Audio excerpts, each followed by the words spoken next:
नमस्कार, दैनिक शिव टाइम में आप सभी का बहुत बहुत स्वागत है। एक बार फिर से शिवसेना डोगरा फ्रंट जो कि प्रदर्शन कर रहे हैं और प्रदर्शन बताना चाहें जिस जीएमसी की जो प्रिंसिपल है शशि सूदन जी, जिस तरह से उन्हें मार्क लिस्ट के साथ जो कि उन्होंने जब वो MBBS की डिग्री कर रही थी उस समय जो उन्होंने डॉक्यूमेंट दिए थे मार्क लिस्ट के साथ छेड़खानी की थी। यानी कि उनका जन्म जो था 1965 का, जो कि उन्हें छेड़खानी करके 1964 किया था।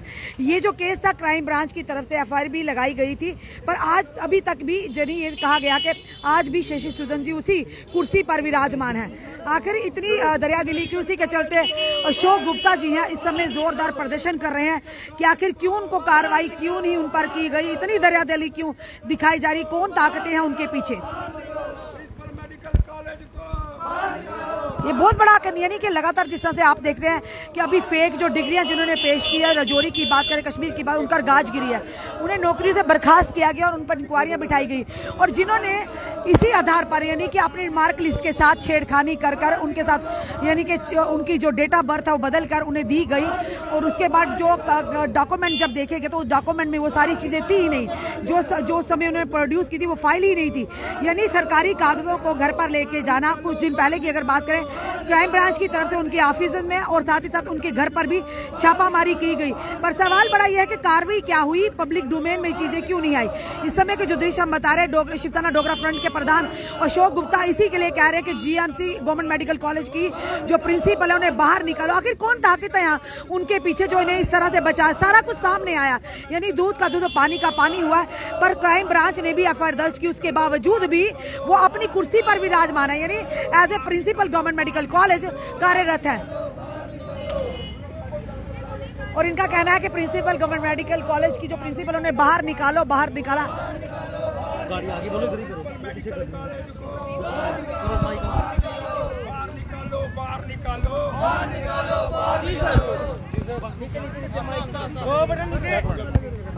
थले कर लो, थोड़ी थले करो, मुंह लपन दो।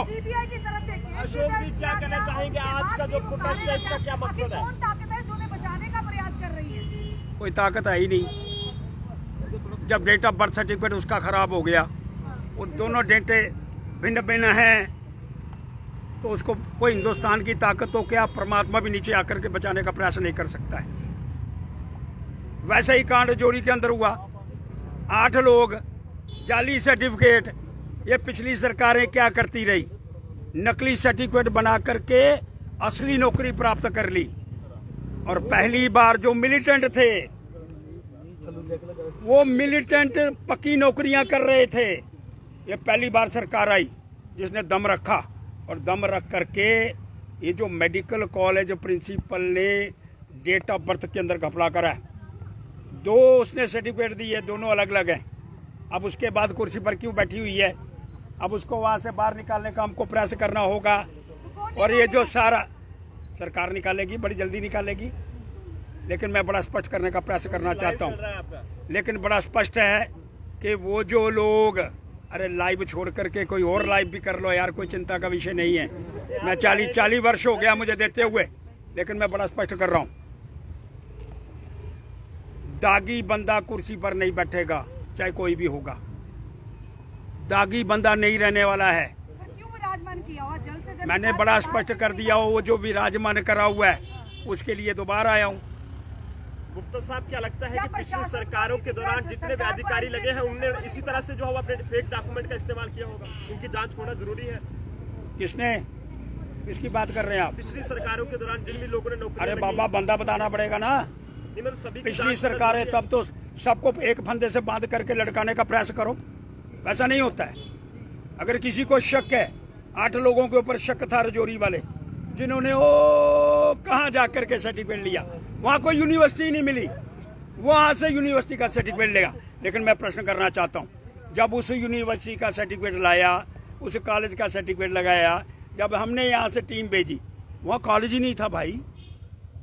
और पिछली सरकारों ने इस तरह की बातें करके, क्या वो मिलिटेंट थे? एक मैंने कहा ना PRO, जिसे PRO का नो ऑब्जेक्शन सर्टिफिकेट ही नहीं एलिगेट कर रहा हूँ। और कल मैंने एक लेटर लिखा चीफ सेक्रेटरी साहब को, RLG साहब को, कि भाई ये जितने लोग शक शुबा के अंदर हैं उनके विषय के अंदर विचार करना होगा और उनके सर्टिफिकेट को दोबारा जांच का विषय बन पाए और उनको हम बाहर निकालने का प्रयास करें। लेकिन प्रिंसिपल मेडिकल कॉलेज, बड़ा स्पष्ट कर रहा हूं, दागी हो गई, दागी। 2 सर्टिफिकेट किसी ने बाहर से नहीं दिए, उसने खुद दिए। इसका मतलब वो एलिजिबल नहीं है, और एलिजिबल नहीं है। अब ये तो आप मेडिकल कॉलेज प्रिंसिपल का इंटरव्यू ले लो बाबा, उसको पूछो तूने घर पे बनाई। ये मेरा विषय नहीं है। मेरा विषय बाहर आने का है भाई, मेरा विषय प्रोटेस्ट करने का है, मेरा विषय जो गलतियां हुई हैं उसको दर्शाने का है। अशोक जी, कोर्ट की तरफ से उन्हें इंटरम बेल भी मिली है। बेल डजंट मीन के वो जो है वो क्लियर हो गई। बेल का मतलब ये होता है, आप क्या कहना चाहते हैं, जिसको बेल मिली उसको फांसी नहीं लगेगी? ये कोई तथ्य नहीं है जिसके विषय के अंदर आप बात करने का प्रयास करना चाहते हैं। बेल डजंट मीन कि जो कल्प्रिट था उसको माफीनामा हो गया। Bail mean interim remand. Bail का मतलब वो जब उसने सर्टिफिकेट दिए दोनों, तो फिर उसको उसके बाद क्या कहने का अभिप्राय है, वो क्यों कुर्सी पर बैठी है? जब वो जनता के हित की बात करते हैं, आप हमेशा प्रशासन तक मुद्दे लाते हो, कहीं ना कहीं जनता के हित में हो। मणिपुर की घटना को देश की 2 महिलाओं के साथ, वो आज का विषय नहीं है। प्लीज मैं नहीं उसमें जाऊंगा। मैं मणिपुर की घटना के विषय में आज बात नहीं कर रहा हूँ। मैं आज बात कर रहा हूँ मेडिकल कॉलेज प्रिंसिपल, और उसके विषय में बात करूंगा। मणिपुर का विषय आज नहीं है। मणिपुर का विषय परसों। क्या उम्मीद करें जल्दी कुर्सी खाली होगी जीएमसी की? मैं कह रहा हूं आपको, जल्द से जल्द कुर्सी खाली होने वाली है, और मैं इसके लिए प्रयास कर रहा हूं। आपकी बात झूठी साबित हो। आप जिस तरह के सवाल करते हैं वो जर्नलिज्म के सवाल नहीं होते हैं भाई। मैं फिर आपसे कहूंगा, कृपा करके जर्नलिज्म की व्यवस्था के अंदर बैठ करके प्रश्न करने का प्रयास करो। लाइव क्या होता है यार? मैं हमेशा लाइव होता हूँ, मैं 40 वर्ष से लाइव हूँ। आज कोई स्पेशल लाइव दे रहा हूं? मैं बाहर आया हूं तो लाइव ही हूं। ये कौन सा लाइव है? सारे लाइव चला रहे हैं। तो प्लीज कृपा करके अपना प्रश्न जो है उसका स्टैंडर्ड स्तर, उससे क्या हो, मेरा भी अच्छा होगा, आपका भी अच्छा होगा। इसलिए मैं बड़ा स्पष्ट कर रहा हूं और अल्टीमेटम दे रहा हूं। अगर जल्द से जल्द उसको उतारने का प्रयास नहीं करा तो मैं धरना दूंगा मेडिकल कॉलेज प्रिंसिपल के गेट के बाहर। जनता को आप हमेशा मुद्दे लेकर सामने आते हैं। आज हम वही सवाल बार बार कर, हम भी एक महिला हैं। प्रधानमंत्री जी का नारा बेटी बचाओ बेटी पढ़ाओ, बड़े सारे कानून भी बनाए, प्रधानमंत्री की प्रशंसा करनी चाहिए। आज उसी देश में महिलाओं के साथ ऐसा व्यवहार किया गया, आज पूरी महिला सवाल पूछ रही है। आप उसके बारे में क्यों चुप्पी साधे? सर, आपसे विश्वास है कि आप सही बात करेंगे। ऐसे लोगों पर किस तरह की सजाएं होनी? पर आज का विषय नहीं है सर, ये विषय की बात नहीं सर, ये सबका कॉमन है। आप उसके विषय में कृपा करके, मैं बड़ा स्पष्ट कर रहा हूँ कि प्लीज जो मणिपुर के अंदर घटना, प्लीज। अरे मैडम, आप अपनी आवाज को मेरे मुंह में ठोस नहीं सकती। मैं बड़ा स्पष्ट कर रहा हूँ, देश के प्रश्न पर जो पार्लियामेंट लगा हुआ है, पार्लियामेंट के अंदर बैठ करके सारी बातें तय हो रही हैं। पार्लियामेंट लगा हुआ है, और मैं भी देश की किसी महिला का अपमान, जिसे ढंग से मैं शब्द भी बोल नहीं सकता, लेकिन मैं बड़ा स्पष्ट कर रहा हूँ आज का विषय उसी महिला के विषय में है। वो भी महिला है जिसने नकली 2 सर्टिफिकेट दिए।